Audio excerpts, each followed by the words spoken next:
ready to rock? Yes, we are. Do it. Here we go.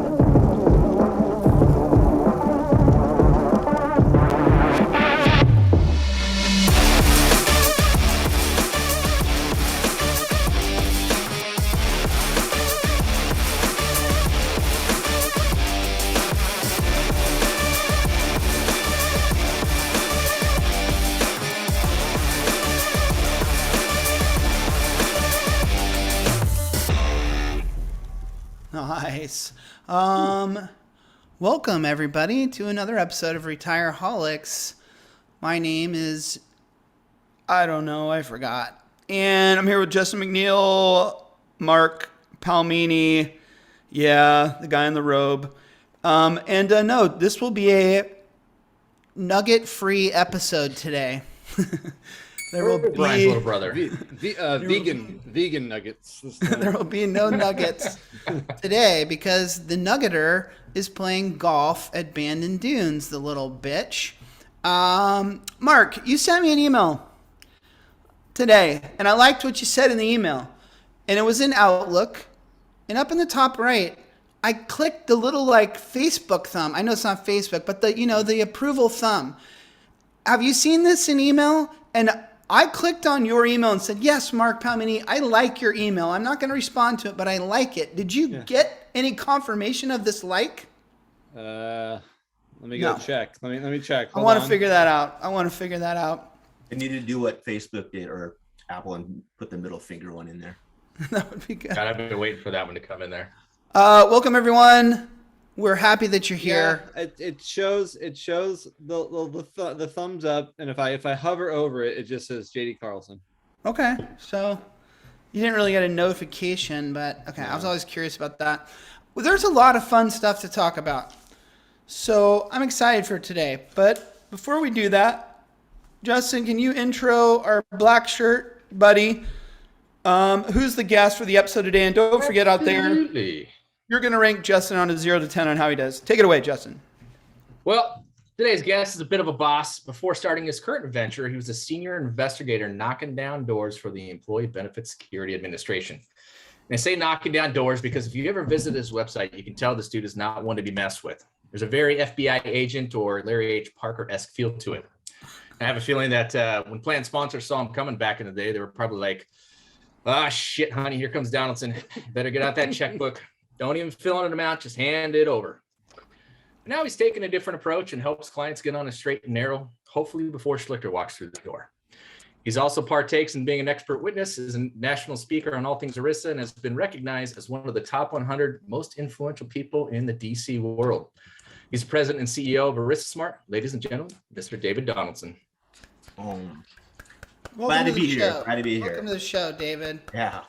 Welcome to the show. David, we're going to play some games today. It's important that you're aware of these games. First and foremost, we will be playing Chat Bar Champion. So make sure you keep your eye on that chat bar and you vote for your favorite person at the end of the show because that will put them into the finals. Hackler gave you a 6, Justin. I'm with you, Hackler. It's kind of like, I feel like Justin's been phoning it in a little bit on the intros, following the same kind of strategy and just, so we'll see. Maybe he can approve that. You just want me to start lying about things. I doubt your commitment to Sparkle Motion. How does he have this shit on the phone? I love the fact that now Justin has a joke. Do you notice he even pauses for a second, forgetting that we're on a Zoom where he's expecting maybe an audience laughter? So Brandon, you need to have a laughter button ready to go for Justin's joke. Exactly. Got the best laughter button in the business. Chat Bar Champion. Doing this shit every week for a year and see how creative you get. Chat Bar Champion will be a thing, David. We are also playing Acrosin. This is the important one. If you say an initialism or an acronym, my name excluded, you must drink from your penalty drink. And that's got to be something severe. Oh, there it is. You can see it. But what is it? Yeah, what are you drinking? A little vodka, little Tito's with a little bit of lime. Okay. I'm drinking some Goose. Same thing. Straight up. And then we've got a couple other little fun things to play, like Captain Morgan's out of the big bottle. That's the first thing I found. Is that the spiced rum? I got the Tito's full size too. Mark, did you steal that from a fraternity somewhere or something? From Chad's sophomore year at William Woods. Let's get right into some headlines, shall we, Brandon? Let's do some headlines.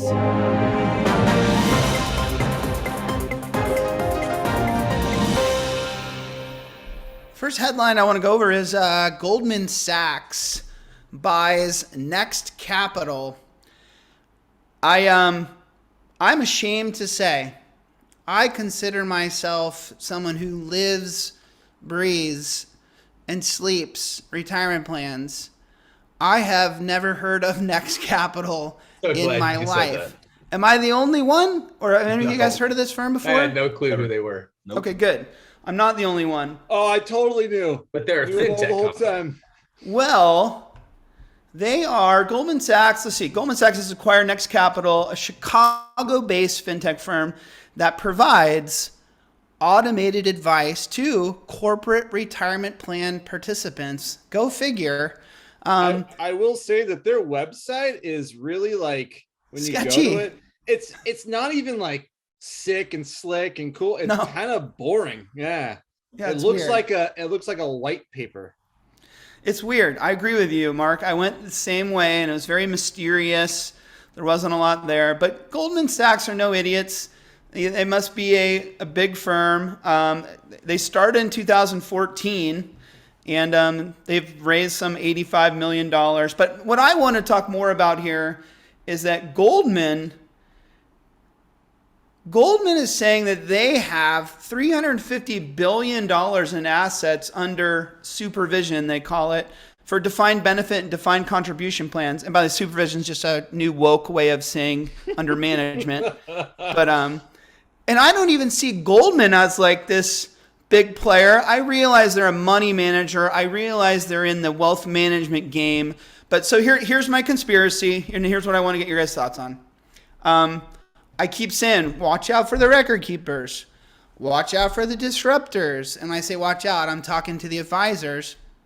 I guess I'm not paying enough attention to some of these other third-party things. So should we be worried about Goldman trying to go after participants? I'm going straight to you, David. Other outside the industry types of non-401k big players, are they a fear for us as well?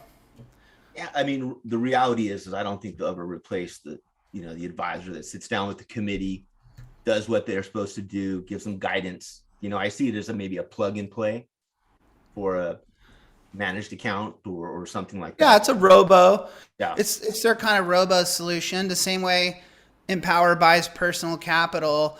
I guess I never just saw Goldman. Like, I get it. Empower buys Personal Capital. Okay, watch out for Empower. They're looking to monetize a participant. Goldman always looked at it as like, oh, that's just a wealth manager over here. It's a mutual fund company, a wealth manager. I realize they do more things than just have mutual funds, of course. But I never sat in fear of them trying to poach my retirement plan advisors' opportunities to manage the participants in these plans. And it doesn't seem like Goldman wants to play in the micro market where this might make a little bit more sense. But I mean, Goldman was always the guys with the dark suits and the gold ties on walking into board meetings. I don't see them in this space. Okay. Well, or maybe they got another purchase up their sleeve. Just keep my little kind of keep your eye on the ball is all these fintechs are looking to get in. Bigger firms are looking to partner with them, and let's just be a little wary. Keep our eyes on them because they also see defined contribution participants as the cash cow, which to me comes in direct opposition with what we've been doing and trying to work on. Not for everyone, but for a lot of business models. Let's go to the big one. Setting every community up for retirement. What's the last one? Expansion? Is that right? I think everyone for 2.0. Let me know if I got that right. Yeah, Anyone out there? Enhancement. Yeah. Brandon doesn't understand what that means. I'm talking Secure Act. I'll drink for it, Brandon. Oh, there he goes. Okay. So this has gone through the first part of our little 2 or 3 part government system, right? and it went through in some massive way, right? I forget. There's only, I think, 4 naysayers. Everyone else voted for it. I've seen a Dude, few. it was. Wouldn't that be cool if you were one of those people, though? I mean, that's just like, yeah, I said no to that. Like, why? Yeah. Let's go for, I think they're going to try to fix pooled employer problems. I like that. It's funny when I posted or I reposted on LinkedIn that this had gone through the first stage here, and there was a couple of like whiners that were saying, "Oh, big deal. This reg sucks. I don't like it. There's not a lot to it." I even reached out to Kate Clark, our advisor buddy, because she was one of those whiners on the internet, and I said, "Kate, tell me, like, what is it that you don't like about this new reg?" And her answer to me was she doesn't like the auto enroll and auto increase mandatory features for small plans. So that's part of this new rule, which we've talked about before. And her concern is that these smaller companies aren't ready to handle payroll wise auto enrollment. They're going to screw it all up, and it's become a nightmare for them. Mark, shaking your head no. It's the same. I think it's the same argument we always have. We're over here trying to promote getting people into plans, and then we find a way that can hopefully help, and we're constantly shitting all over it. It's like, I get it. Right. Guess what? It's going to take somebody sitting down and doing a job. And yeah, they're going to have a little extra to do. I'm not saying that it's going to be easy. We talk about that all the time, but it's a necessity, right? Yeah. Just like processing payroll, you have to put somebody into payroll to pay them and put in their tax features and their deduction. Like it's just an additional step. And I get where she's coming from, because yeah, it is going to be, again, we've overcomplicated a lot of things, and we talk about compliance and how people can screw that up if they don't actually take care of it. But if we could loosen the reins a little bit, maybe in addition to this, if we're forcing people to do it, maybe make it less like, if you don't do it, this and this and this and this have to be done. Here's the good question, right? Michael Webb just put excludes churches and governments. Why aren't they doing this in the thrift savings plan? I also think, and someone needs to check me on this, I think it excludes companies with like less than 10 employees as well. And so that was my comeback to Kate, was like, I think there's an exception for small businesses with less than 10 employees, which to me feels like employees, it's going to be the easiest thing in the world, though. Like, oh, I got to enroll 10 employees once. Like, why are you excluding that group, right? Well, now, yes, Kate and Chad are right. It's a good thing Chad's not on here, but people will fuck it up in the beginning for sure. But like Mark, it's going to become a process that's just second nature eventually. So why not just get them over the hump and do it? I was thinking the exclusion of the below 10, Justin, was that because those are really like mom and pop shops that will fuck it up more. Like, even though they have less people, they're going to fuck it up because they just don't, they do internal payroll on spreadsheets. They don't have an HR, I'll drink for that, team. Yeah, but they're still processing payroll. Yeah, but not necessarily through a modern system, and they're not uploading things. They're doing it. Now, let's be honest. Here is the biggest headache for that person in that desk is when you enroll everybody, and after that first pay period, when nobody's paying attention, they all see a deduction come out, and then they come knocking on human resources door and say, "I didn't want to do this." That's the headache. Okay, Sure. Fair enough. That's accurate. There's other stuff in this besides that. So I'll just give you a quick overview. Although most people tuning into this are pretty sharp in the 401k biz, but there's some required minimum distribution push outs to age 75. It pretty much looks like we saw it, what was it, 2 years ago, year and a half ago? I mean, it's pretty similar. There's this new super catch up thing where you could actually do catch up of like 10K or something. It's Jeannie Fisher's favorite reg in the world because Roth is through all of it. You're going to get Roth in your individual retirement account options. I won't say the S word one because I don't know what it stands for. I'd mentioned the mandatory auto enrollment. We already bitched about that a little bit.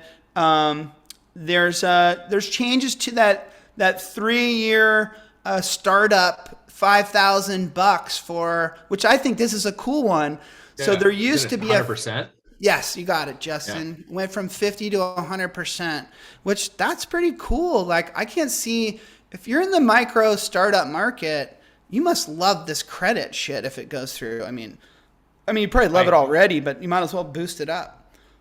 I haven't dug too deep into it. Have they talked about are they still planning on treating part-timers the same as the original act? Are you throwing me an underhand pitch, or are you honestly asking me that question? That's all I do for you, buddy. Hey, don't give away its secrets. Yeah, they're looking at that part-time employer thing and changing it from 3 years to 2 years, so making it a little more aggressive. Okay. So we'll see. But again, some people are even saying that they're not so certain this is going to go all the way through, which to me, I don't know a ton about DC. That's check swing.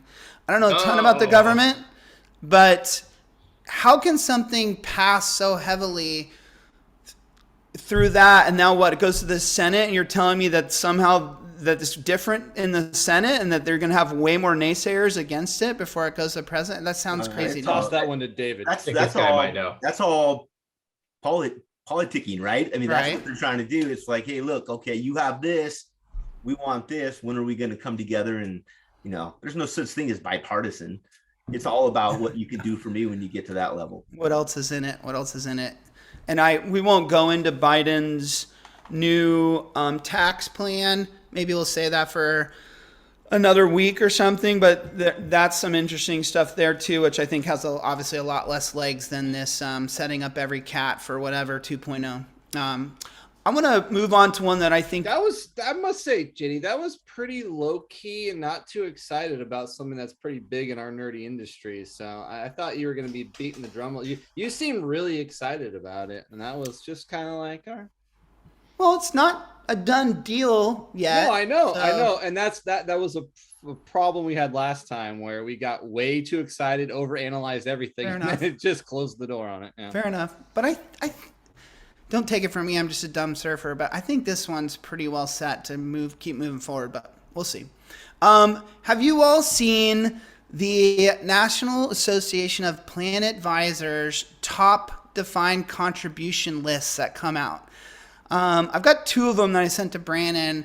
I don't know how well he's going to be able to scroll through them, but I find these very, very interesting. The first one I'd love to look at, Brandon, if you could find it, is the multi-office one. And I'm going to try to pull it up on my computer here. The multi-office. So basically what they do here is they go out and ask these firms. I think it's on the firm's honesty. I think they're basically answering a questionnaire. That could tell us some of those numbers. Yeah. We have this many assets under management. We have this many plans. We have this many staff on our team.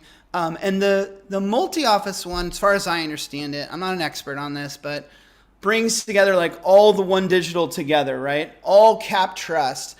So I'm imagining like Vince Morris and Fielding Miller and all these big shots sitting back in their like mahogany, wall paneled offices, drinking really expensive bourbon, trying to see like where they fall on this power ranking list.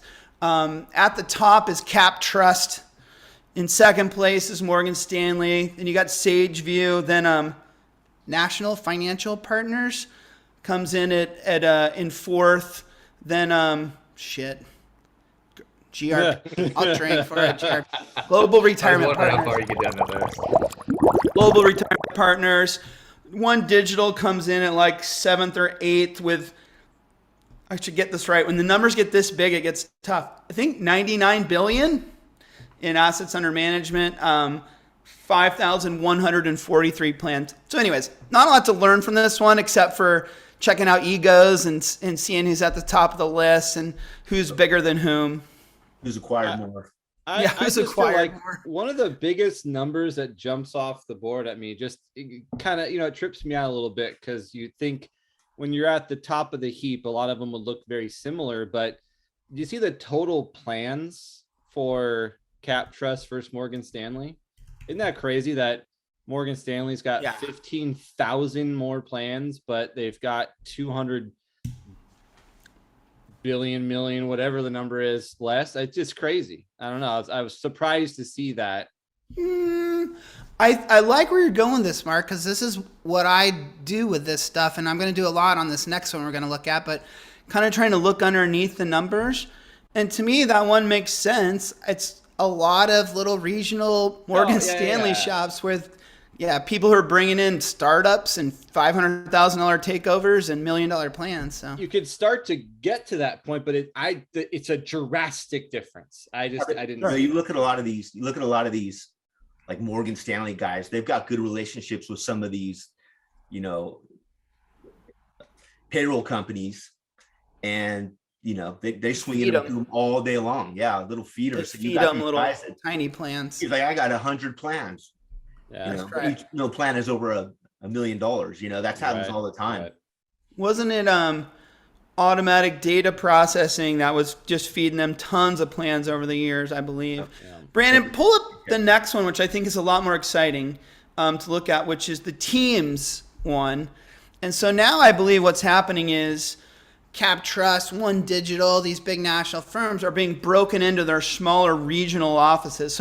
So now why I think this is fun is I feel like you're really looking at an entrepreneur now. Like you're looking at a small company that does retirement plans. And to Mark's point, you can really kind of start to dive into the numbers a little bit.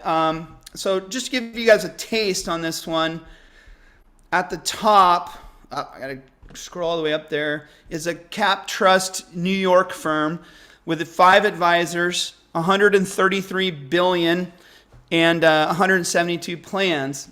But what's going on in the chat bar? Let me scroll down.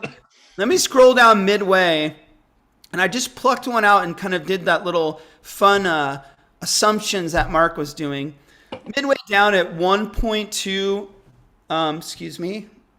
1.2 billion with 115 plans out of Edina, Minnesota, which is where my wife was born and raised, by the way, is 401k plan professionals.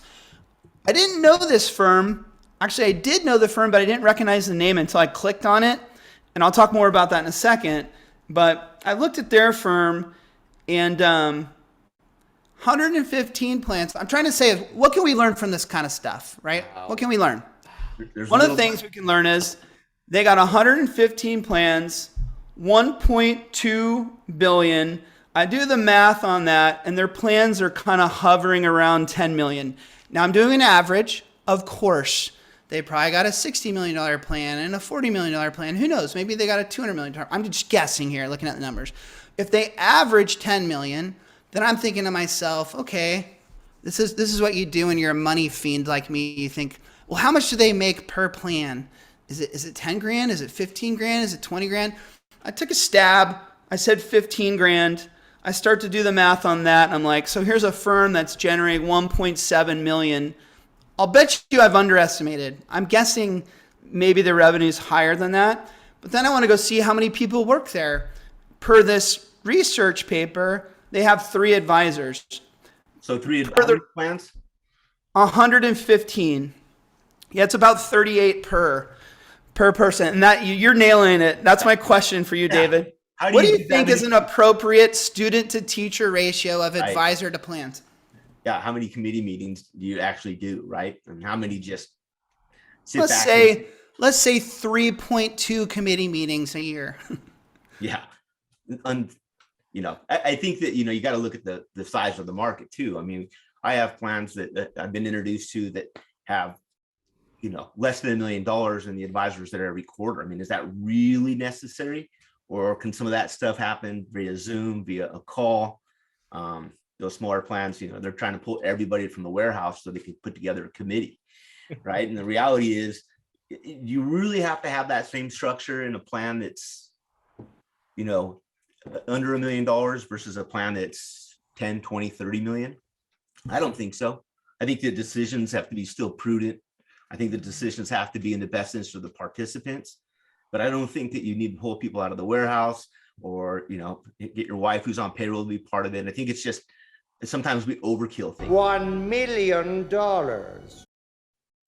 Justin, if an advisor came to you, really had their eyes set on kind of building a business, a successful business, I mean, what would you say? What do you think one advisor can handle in terms of plans? And let's say those plans are $1 million average.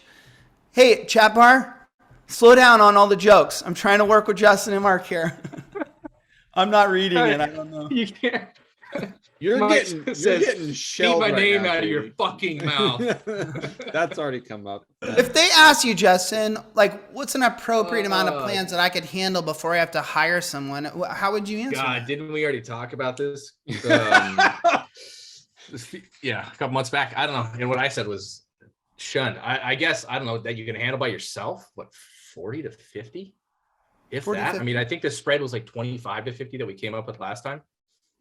I think that's So, a doing fair, that all on your own. fair guess. David, you're shaking your head. You I don't think know. that's too many? I think that people are a little afraid to use some of the technologies out there. We've seen a lot come out in this pandemic, and we're able to get a committee together off the cuff just because we can all jump on a Zoom call together.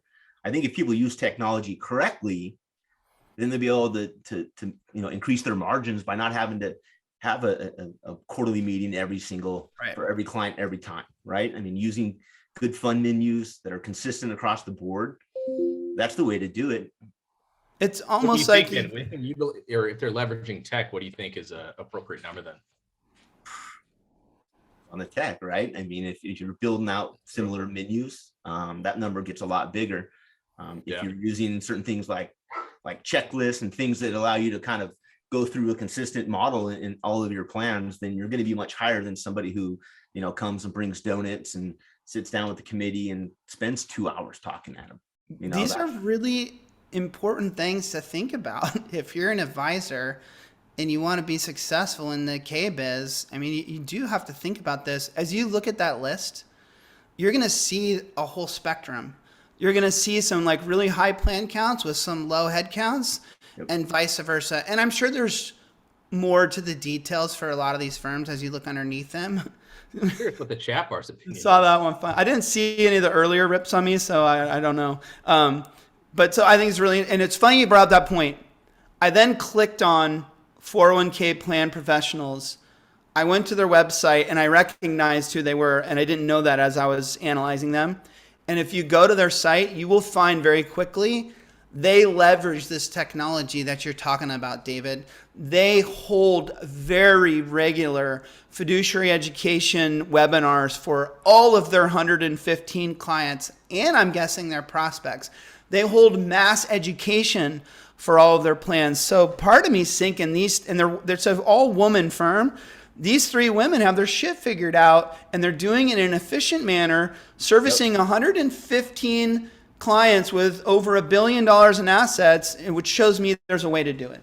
Yeah, for sure. I met an advisor, and I can't remember his name, but he used to use the same record keeper. Anything under 10 million, he used the same record keeper, same model, all the investments. He did the same thing, and he was able to knock out 50, 60 committee meetings by having them all on one Zoom and then following up with individual questions and things like that.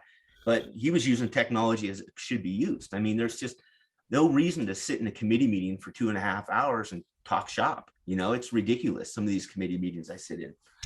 David, let's feed the zoo animals right now. And Will Hackler's voice will say, "Shut up, JD, and spin the mother effing wheel of vice." The wheel of vice, the wheel of vice. God. Oh no! That'll make everyone happy. Me, everyone. What do you mean, everyone? Gonna have a little bit of No. Safe. God damn it. Okay. All right, David, this is your opportunity to let everyone know about ERISA Smarts, kind of what you're up to, because we'll be counting Smirnoff with makers. Oh, I'll drink for that. So you've got probably, 15 seconds for Justin and about 2 minutes for me. So, ERISA Smart was originally founded as kind of outsourcing fiduciary responsibility from an administrative standpoint. We've kind of become more than that, kind of an overall, I say, ERISA risk management company. We work in the field of independent fiduciaries. We work in the field of ancillary, administrative services such as like 316. We have a 402A product. We also do a lot of just consulting when people need a little bit of help, VFCPs, things of that nature. And especially that's a big one. This actually tastes pretty good. Not bad. You do makers in it? Yeah. Yeah. I play by the rules. What did you do? I did vodka. I'm doing Courage whiskey. I don't know what that is. A few sips. I'll just go big. Guys, you're interrupting David, who's actually Oh boy. Okay. If you want to know what we're about, go to my website. Let's just drink beer and have fun, talk shop. Go check out the website and the very CIA, dang it, ish videos. That are I'm not gonna lie. Like I was frightened. I was like, dude, this guy will fuck me up if I ever get out of line here. Well, the reality. Look at the reality, right? The Department of Labor finds 70% of plans out of compliance, and that's like a decade worth of numbers, right? It's not just like last year. It's like a decade, right? I mean, billion in fines over the last 5 years or something like that. Yeah, it's ridiculous. It's like, what have we done as an industry to fix that problem, right? I mean, if over the last decade, we're still at 70%, look, give me a call when it's at 35, right? I mean, that's the reality. The numbers, granted, there's not a tremendous amount of DOL. There we go. I went to burp. I almost threw up a little bit. Okay. David, I know that your firm and you is much more than a 316, and you do other type of risk management services. I know you've got your finger in a couple of different kind of tech and business models and new stuff on the horizon that's coming out. But let's talk 316 a little bit, if you don't mind. I know I've had past conversations. So let me just ask you a quick question. When 316 first started to become a thing, you and I talked about what we called light 316 versus what I thought a perfect 316 should be, and how there's a spectrum in between. Has that changed at all? Like, has the market defined what 316 is, or do we still live in this world of different types of variations? I think it's even gotten worse, right? You have people who provide 316 services, but they don't have any kind of fiduciary responsibilities, or they just simply have an indemnification. So I think the net's gotten thrown a little bit wider, right? People who have like Transamerica's PASS program, that's a 316 service, but it's not. It feels more like it's been a while since I looked at it, so I apologize, but like delivering notices and things. Right. Fidelity's been doing opt-out distributions for years, right? So it's all automated, but they're not calling it a 316. So I think, it either is or it isn't, right? If you're indemnifying it, just be upfront, and these guys are out there selling this like, oh, well, we provide 316 service. Well, it's an indemnification, and you got to do a civil action because the DOL won't hold us. Let's get another one. That's the one that gets you much. Yeah, it gets me. But, the reality is. David, yeah. How would you define indemnification? Just for the audience, in case somebody doesn't know. I'll give you a perfect example. Somebody like you. Mark's asking for a friend. Yeah. If, as an investigator, and I find your plan out of compliance, I hold the plan administrator responsible. If that plan sponsor waives this indemnification from me, I'm going to go tell them to figure that out in civil court. So it becomes a civil court issue. So now you got to go sue a big insurance company over a $10,000 error. Right. What's the cost to you're not going to do it. No, not at all. And so it's ridiculous that these indemnifications are out there. And I think a lot of them do it to avoid some of the prohibited transaction issues that are out there that we kind of seem to all ignore, I just realized TPAs are never going to get sued because we have no money. Yeah, right. What's funny is always happens when you don't You talk. can say that when the Always owner has happens. 4 Ferraris or Lambos, sorry. there is that part of those contracts. I also think, though, that there's this, which we've talked about a while ago. It's been a while since we discussed it, but where they're very clear in their contracts about what they will be responsible for. and then other things that they won't be. And that's where it gets weird. Is like you hear the term 316 and I'm going to say that like there's a firm that's being honest, that's saying, look, we'll be responsible for this stuff, but it's only going to be this, this, and this. And the only reason we're going to be responsible for those things is if under the condition you provide us data and do these things appropriately. And I just want to reiterate for the audience one more time that not all 316s are the same thing. There's a lot of variation. And so when you see one for $500 and one for 15 grand, you need to dive into the details and figure out what are the differences between those two offerings. I mean, there are things that you can do, and obviously there's things that you just can't do. I mean, I think it's being extremely transparent in what you do and don't do. But the problem is and we've taken over a few plans that the expectations weren't set, right? They weren't very clear. They were just sold on the idea that everything was going to be all fine, rosy, and they didn't have to do anything anymore. And then when push came to shove and a problem happened, oh, well, let me show you your contract where it says that we don't do that, And I think a lot of times we try to make it so sexy to sell it, but in reality, it doesn't come through like it should, right? People have just really bad expectations on what they're getting. And I think people are being a little bit of snowballed a little bit too with what these 316s can and can't do. For sure. I mean, why not offer full payroll integration? I mean, if you're going to be in the seat of a plan administrator, right? Because that's how I describe it. We're stepping into the shoes of the employer as the plan administrator. And so why won't you have responsibility over that payroll integration, whether you do it or supervise it, right? Because that's what the employer would do.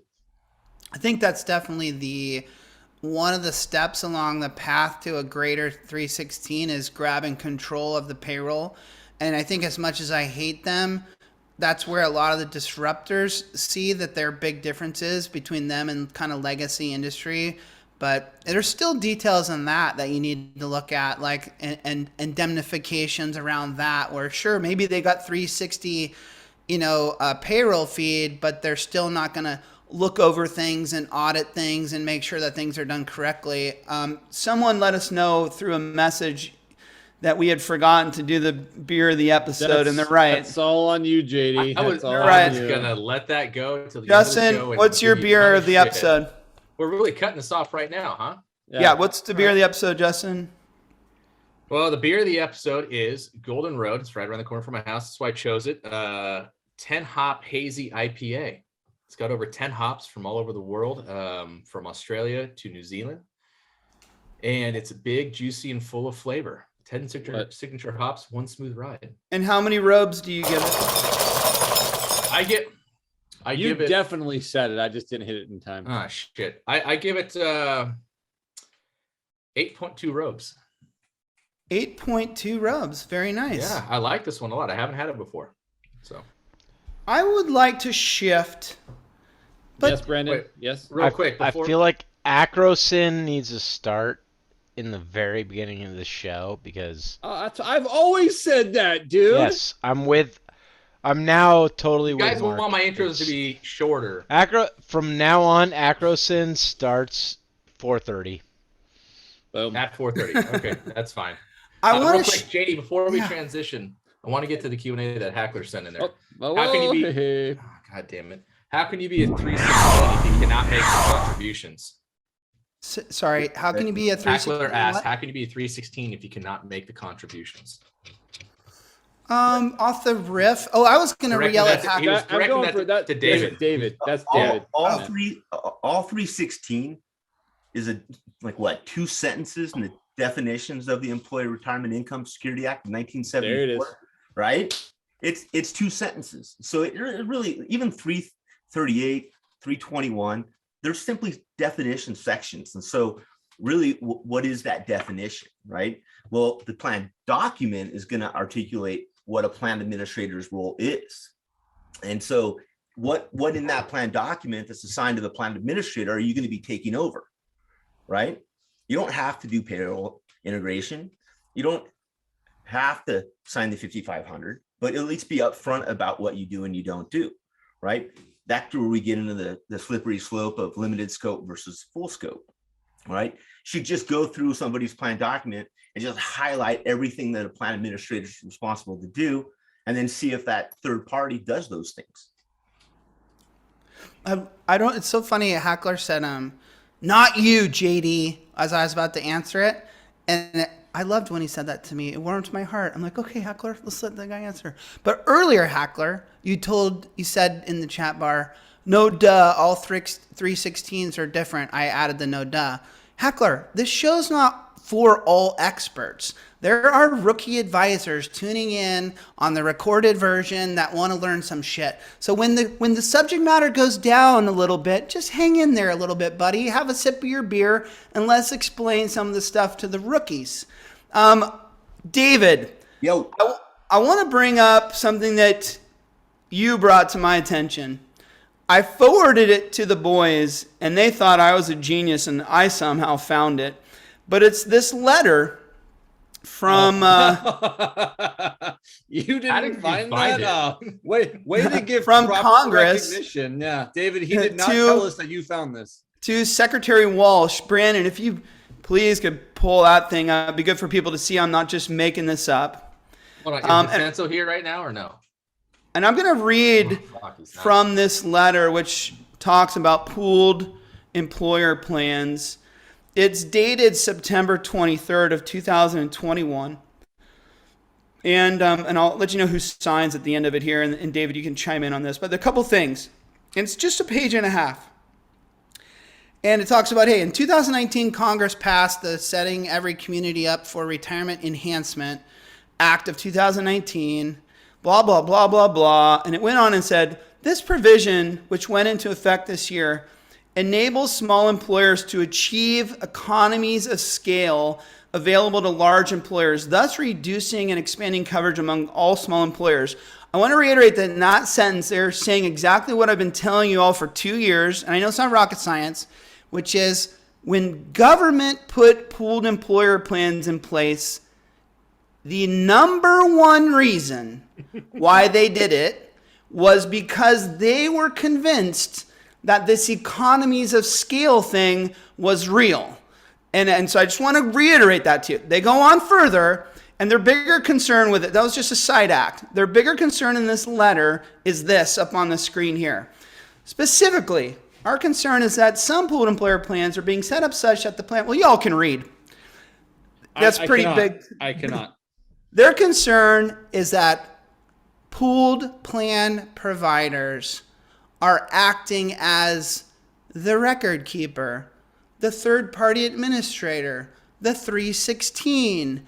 In some cases, they have even influence over who's the 338 or who's the custodian and this and that. And this is an official freaking letter. David, go ahead. I'm talking. It kills me, right? I mean, we're in this world where I believe there's a lot of people that just ignore the prohibited transaction rule, right? I mean, it's very clear under 406 what a prohibited transaction is, and then under 314 who a party of interest is, and it's not that hard to read.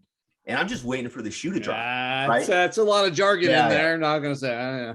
But listen, I'll give you an idea. I'm not going to tell you who it was, but I was offered to be on a platform for a pooled employer problem. I like that. He said it earlier, man. Yeah, they asked me for 10 grand a month to be on the platform for marketing. For you to pay that? Yeah, for me to pay 10 grand I thought they were going to pay you. to be on Yeah, their they're gonna pay you. platform. Yeah. No, they want me to pay them 10 grand Oh, fuck that. to just be on their platform. And then whatever revenue we generate would offset that $10,000 per month, right? And guess what? What? That pooled employer problem hasn't done jack shit yet. Yeah. So I'd have been just throwing out cash at them, right? Which also is a prohibited transaction, right? But yeah, I don't there's understand some that shady at all. shit that goes on. It's just Mark, you sent me, and I don't know how you got it. I mean, maybe you want to share if there's any exciting news of this, but you sent me a contract from, I don't know if it was a prospect. Yeah, I don't know if it was a prospect of yours or advisor had shared with you. and I won't drop the name right now, although maybe I will in the after show, of a vendor. And so I got to look at their pooled employer plan contract because Mark has sent it along to me. And there's a section of it. You guys can't see that there, but there's a section of it that defines these different roles: trustee, record keeper, third-party administrator, custodian, et cetera, et cetera. And in this particular contract, the vendor that's offering it is the record keeper. They are the third-party administrator. They are the 316. And you ready for it? They are the PPP. Oh, they are the pooled plan provider. I'll drink for that. P3, dog. P3. That's okay. I think we determined that was not okay. It is okay? No. Okay. No. So It's there not are all okay? three things. Let me read from you. That's not okay. I didn't think so. Let me read from you. Just keep it all in the family, right? Right below where they describe all those things in the contract, it says, and I quote, the P3, the pooled plan provider. You could say P3. No, we just, okay, I'm moving on. Say that. I'm sorry. I was reading The chat. pooled plan provider is not obligated to make any of the above delegations, i.e. the third-party administrator, the 316, the record keeper, because they're the pooled plan provider, to the extent that one or more of its related companies is qualified to perform any of the tasks outlined. The determination does not delegate a task to another service provider or terminate that service provider for having the pooled plan provider or its affiliates perform such function. Fancy lawyer language that's basically saying you can't hold us responsible for the vendors that we choose as your pooled plan provider. It's in the fucking contract. It's basically their attorneys going, let's protect you. So if someone says there's a conflict of interest here, we can go to the contract and say, we told you so. Like, which to me, combine that with that letter from Congress, and my mind is fucking melting is what's happening. So hopefully we'll see the shit. I got one for you. So we started what we call the pooled employer plan exchange. And we thought it'd be a great idea if we would go in and we would do due diligence on these and then render an opinion for an expert, right? Do you know how many have signed up? 3. Goose egg. Nobody, right? Because, well, you don't want a DOL investigator to look through your shit. Like, come on. That's your Achilles heel, bro. Department of Labor. I gotta drink this. Hold on. To me, that's nuts. It's absolutely nuts. And we've been talking about it for a long time. But again, 2 summaries from that letter.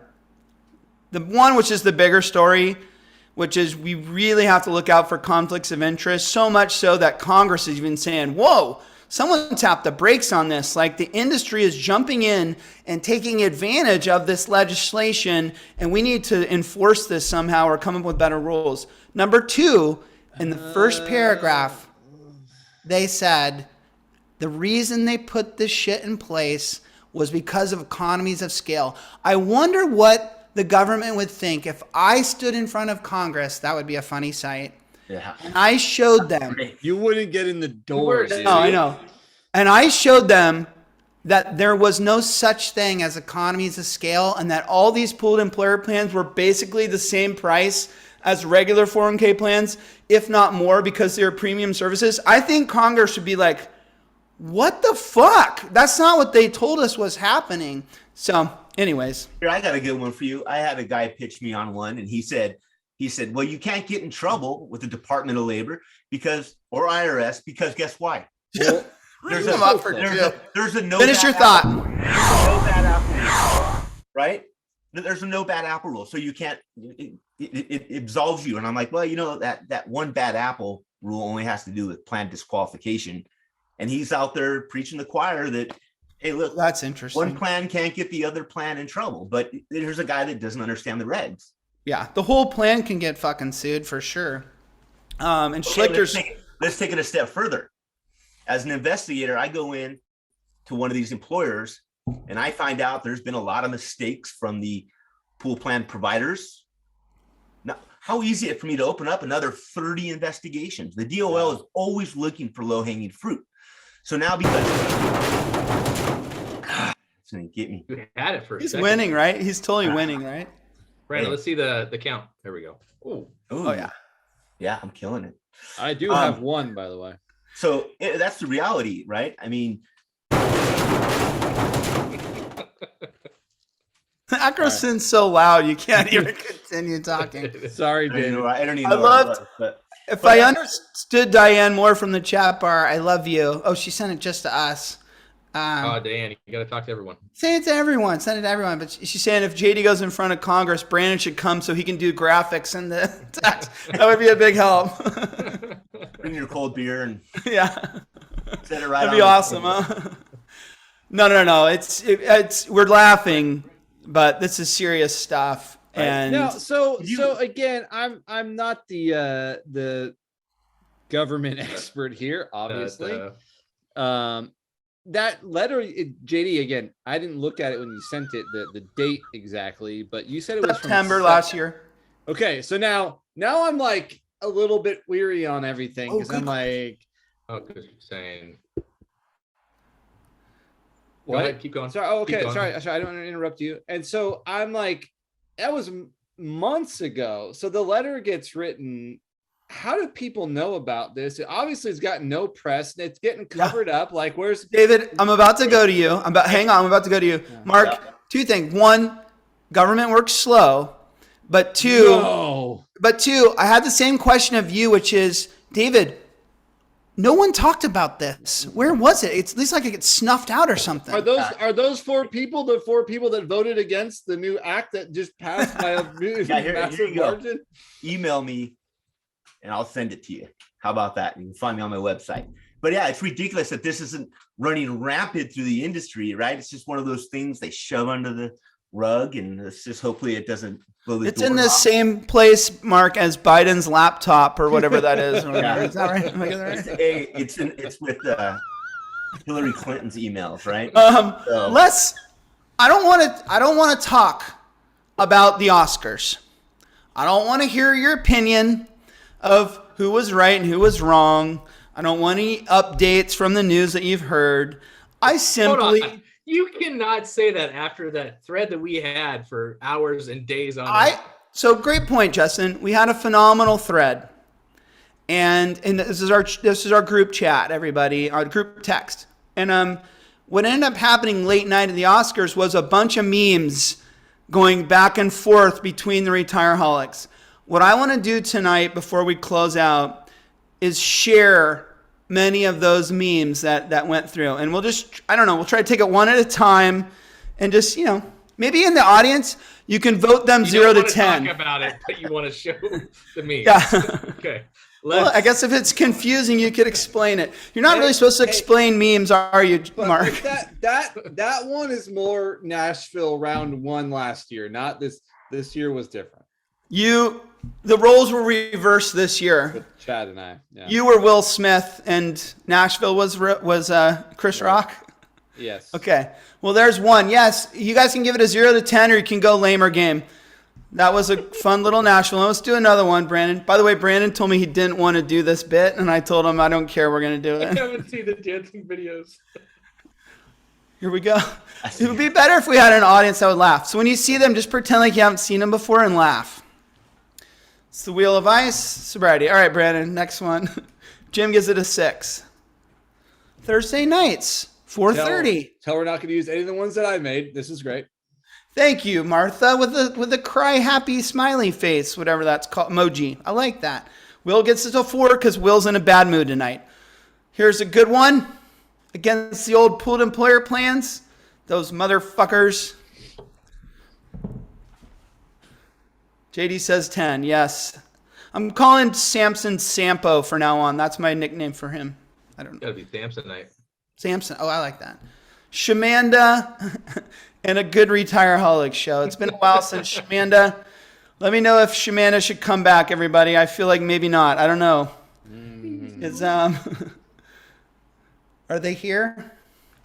Acrosint. This played out. Played out perfectly. This played out 100%. Brandon. 100%. I made this one. Hey, look, Wow. I had only a couple of days to get ready for this show, so I had to practice. Okay, Department of Labor. Hey, David, what can I ask you about your ninja shirt? Oh, you weren't here for this. You weren't here for this? He wasn't. I had to do it at least once. We've got more of these. I apologize to everyone that tuned in for the show 2 weeks ago after my 4-hour surf session. Energy was low. I know we've got more, Brandon. We have to have more. There you go, Hackler. He's probably already seen that one. This is true. Hackler's laugh smacks the shit out of me. People are playing the lame or game while this is on. This is good. We're just kidding, Shannon. There will be another Shamanda show. There will totally be another Shamanda show. Can it be all three, including Katie now? This is probably my favorite that came up in the night, but you'd have to be an insider to really get this one. Jim's giving it a 9. I'm sorry. Katie is part of Shamanda now. Yeah. There's three of them. Yeah. They fucked up. Well, Shannon's a different firm, but we could make a 3-headed monster for that. What do we call that? Oh. What do you call the 3-headed monster? You can't call it. Well, you can't call it Shamanda anymore. It's got to be something else. Katie's trying to is that it, Brandon? Anyways, are we? You're going here, huh? I think we're done. I don't know. Another valuable content. Golf for the one. audience from the Is there guests? another one? Is that it? I think Mark did this one. That was very nerdy of you, Mark. Super. Well nerdy. done. I wanted to get Chad. There you go. excited. That's a good one. There you go. We did a lot of these. You can tell we were having a fun night. Hackler gives Malort a 10. Of course he does. That hits close to home for him. Malort's 10 for anyone who's drank Malort. Wait. Samsonite is saying JD is Smith. This show is I think that's saying I fucked the show up or something. I don't know if that's good or bad. Oh shit! I did fuck it up because I always forgot Chapter Champion. Vote for Chapter Champion, Justin, now, and then you can go. You can leave. There's too many good choices. I gotta process this right now. Okay, fuck you. You say that every week I ask you. You say go next. You're full of shit. Mark, 5 weeks in a row. Chapter Champion. Jeez, you're yelling in my It's ear. gotta be. I'm gonna vote for Katie. Katie Boyer. Okay, Katie Boyer. Who had the really good joke earlier? I'm trying to scroll up to figure out who that was. Bro. Had so many good ones tonight. Hackler.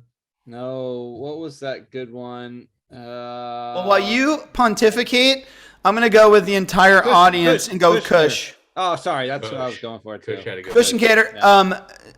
David, your Grant. vote for Chapter Champion. I'm gonna go Grants. Grants. Jason. Well, no, yeah, Jason I changed my vote to Jim Sampson because he just said fuck Hackler, and I just like that. Samson, Kush, Katie, Jason Grant. Boom. Well done. David, thank you for hanging out with us. Chad, thanks for not being here. Everyone, thanks for tuning in. And yeah, if you stick around for the after show, it'll basically just be me fucking drooling on myself, I guess. I don't know. Maybe David will stick around. Let's see who wins. Yeah. Do you guys agree with Brandon or JD in the chat bar? Should we have done the Oscars memes or just never shown you those? Let me know. JD or Brandon? Fuck you, Will. Will's been so mean tonight. Yeah, he has been. Not gonna lie. It looks like Kush is going to get a deserved win. Yeah.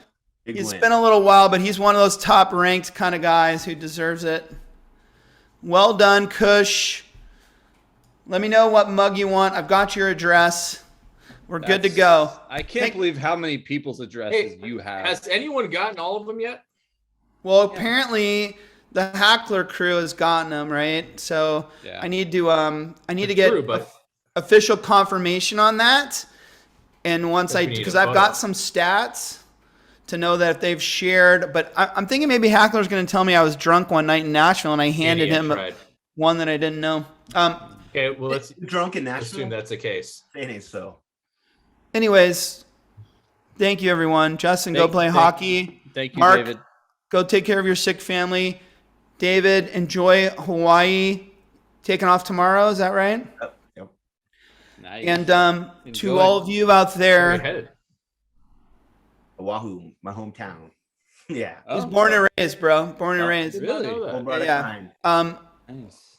We love you, everybody. Hackler, I even love you when you're being mean and nasty.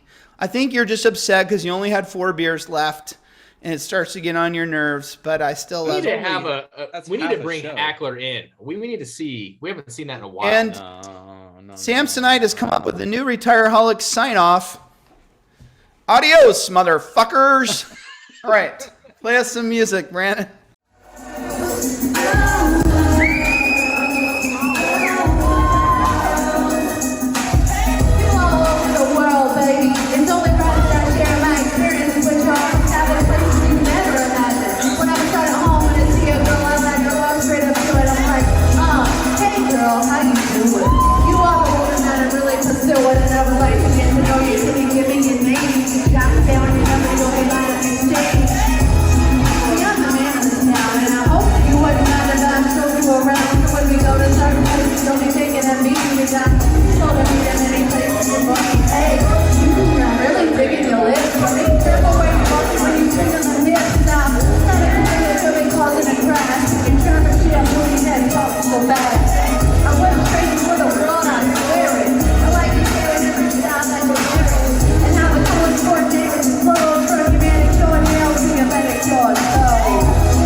Boyer, well done. Which I guess I'm going to have to announce next week that Katie went from Pension Pro to Pinnacle Plan Design. We're going to announce that next week when it's, yes, because I blew that today. So well done for you, Katie. They're lucky to have you. You're going to do great things over there, just like you did great things on that stage.